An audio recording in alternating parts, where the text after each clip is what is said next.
Welcome to yet another episode of Vinyl Tales, where we spin tales about vinyl. Now, today's album is technically not music, it's classified as an audiobook instead. But it's not exactly what you would think. The story is actually multiple stories in one, and they're narrated from a character from inside the story. But they were written by a man known for something else, because he thought that those fairy tales that have been around for such a long time and everyone knows and loves were inappropriate. Can you guess what it is? Do you even know this man? Whether you do, and even if you don't, I'll tell you all about this cool album. So, be sure to follow along with me on today's episode of Vinyl Tales.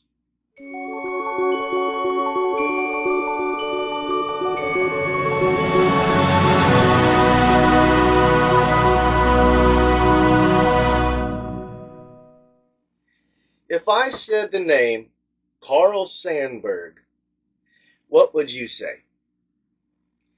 Do you know that name? And if you do, then what does it make you think of?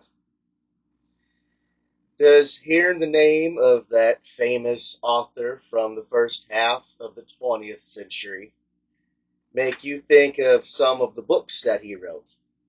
For instance, maybe you think of his two different biographies that he wrote about President Abraham Lincoln.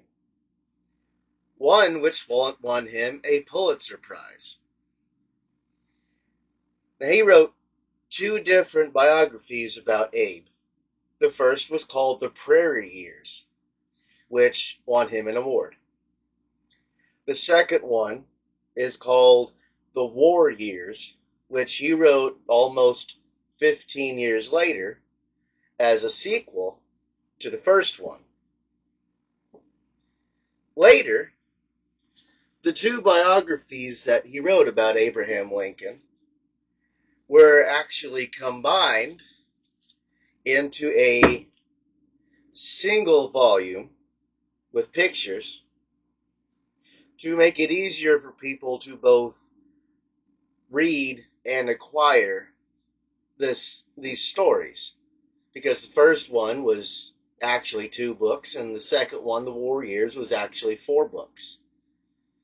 And so, a little bit later, they were combined into a single volume, which is rather thick, as you can see,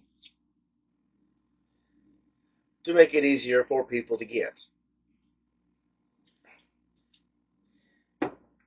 Now, even though these won awards later on after they came out, the two biographies were scrutinized by many people.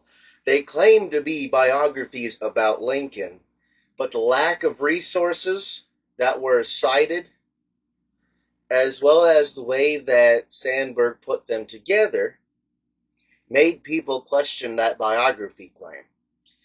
Instead, the people that had the pleasure of actually reviewing these two works said that Carl Sandburg may have viewed these two biographies more as an American epic instead of a biography.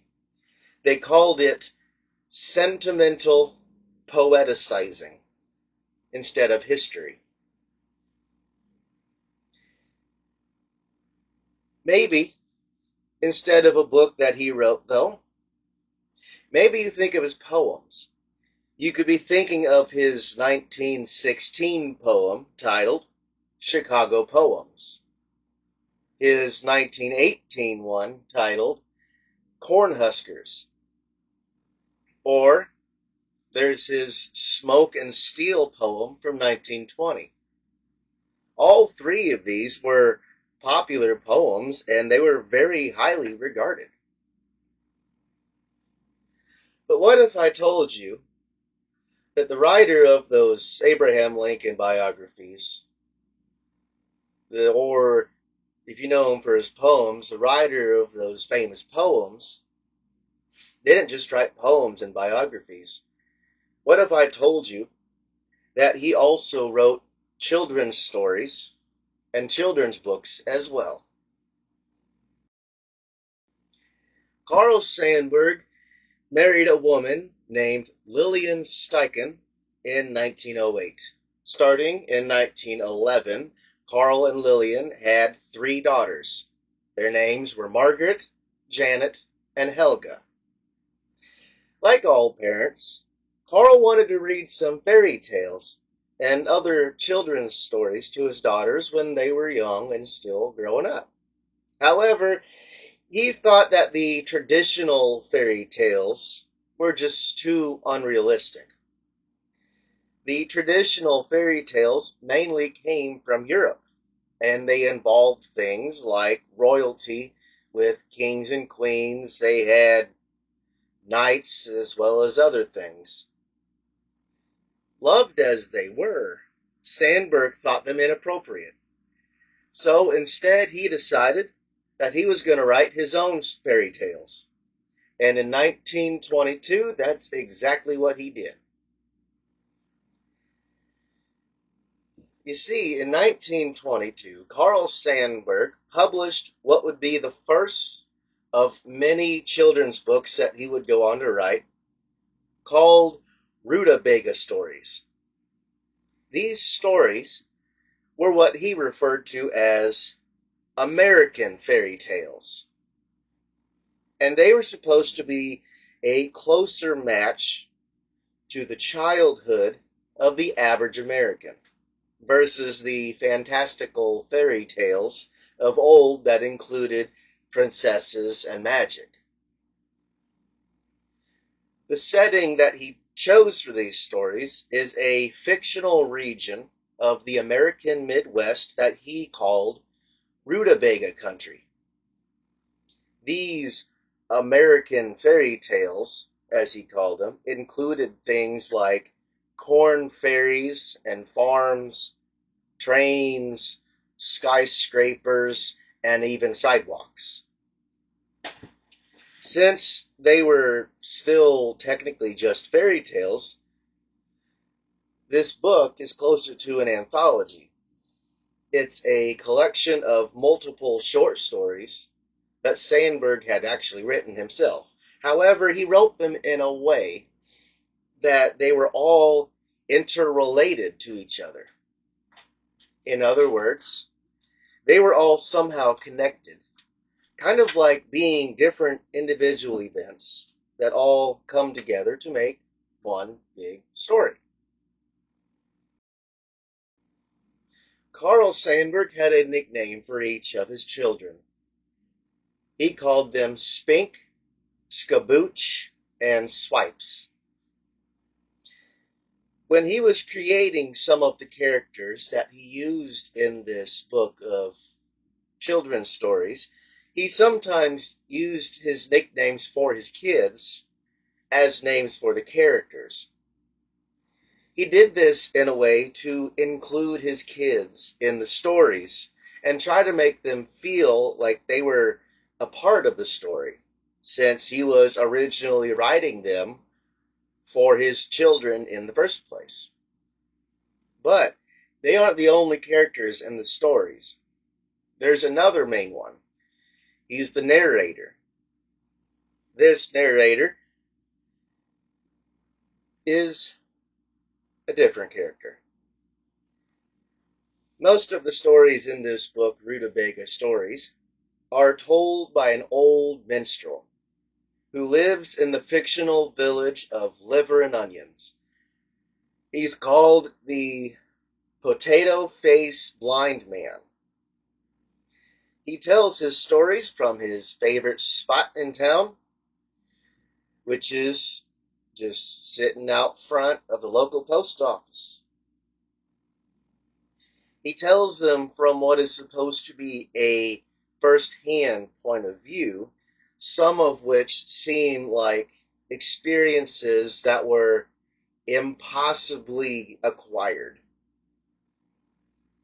This kind of format is used in other things as well, actually.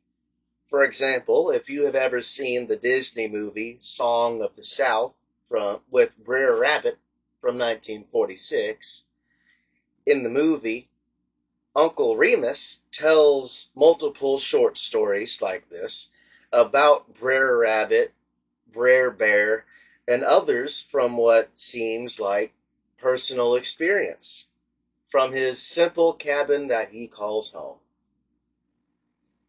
Also, if you've seen some of the classic Christmas movies, the ones from the 60s, like Frosty, Rudolph, and Santa Claus is Coming to Town, these are also told by a narrator in a way that makes you seem like this narrator was actually there to experience these events, only for him to actually show up at some point during the story. But at the beginning of this book, when Carl Sandburg is introducing this potato-faced blind man who's the narrator of all these stories, he puts in a short little preface. In this preface, he introduces Potato Face, as well as the Rutabaga country, in a fun little way. It goes like this. It is in Rutabaga country, and in the biggest village of that country, the potato-faced blind man sits with his accordion on the corner nearest the post office. There he sits with his eyes never looking out and always searching in. And sometimes he finds in himself the whole human procession. Afterwards, he gives you some background on this narrator and his stories. He says that Potato Face is a gentle man who loves the simple things. His stories may not always be completely true, but they still have meaning. It makes you think that this guy is a very wise man, a very wise old man. In fact, he sometimes indicates that when he needs an animal or fool not yet seen or heard of, he can make it for himself and give it a character so it is real to him, and when he talks about it and tells its story, it is like telling about one of his own children. He seems to love some of the precious things that are cheap, such as stars, the wind, pleasant words, time to be lazy, and fools having personality and distinction. He knows, it seems, that young people are young no matter how many years they live, that there are children born old and brought up to be full of fear, that a young heart keeps young by a certain measure of fooling as the years go by, that men and women old in years sometimes keep a fresh child heart and, to the last, salute the dawn and the morning with a mixture of reverence and laughter. A year later, in 1923, Carl Sandburg published a sequel book called Rutabaga Pigeons, and then he published a third one in this series called Potato Face in 1930. But what I have for you today is actually connected to that first one back in 1922, the Rutabaga Stories. In the 1950s, Sandburg's American fairy tales had become so popular that he was contacted by the record label Caedmon. Now, Caedmon wanted to see if he would be willing to record some of these stories. The catch was that they didn't want just some random person coming into the studio and reading these stories out of the book. He wanted Carl Sandburg himself to come in and read these stories and record these stories straight out of the mouth of the author. Carl agreed to this idea, and so he stepped into the studio where he turned his own fairy tales into an audiobook. After the stories that they wanted had been recorded, because they had to pick out which ones they wanted, everything was all compiled together, and then in 1958, Cademan Records released today's album, Rutabaga Stories as Told by Carl Sandburg. With this new album, all of those cool American fairy tales, as he called them, that Carl Sandburg wrote, can now all be listened through your record player and speakers, kind of like you're listening to a story told over the radio. He wrote all these cool fairy tales and included a narrator to tell them in the story because he thought that those traditional European fairy tales that everyone knows and is familiar with were just a little too inappropriate for his kids, since they included things like royalty, knights, and other unrelatable things. But that's all that I got for you today. Rutabaga Stories, as told by Carl Sandburg, is actually fairy tales that he wrote because he wanted some fairy tales for his kids that they could actually relate to. But if you like this episode, or if you've got any other cool stories, or maybe it's just an interesting fact about an album, it's not a cool story like this one was, let me know. I will look into it. In the meantime, like, comment, subscribe, do all that fun stuff. My name is Brandon. This has been Vinyl Tales, where we spin tales about vinyl. I will see you later. Have a good day.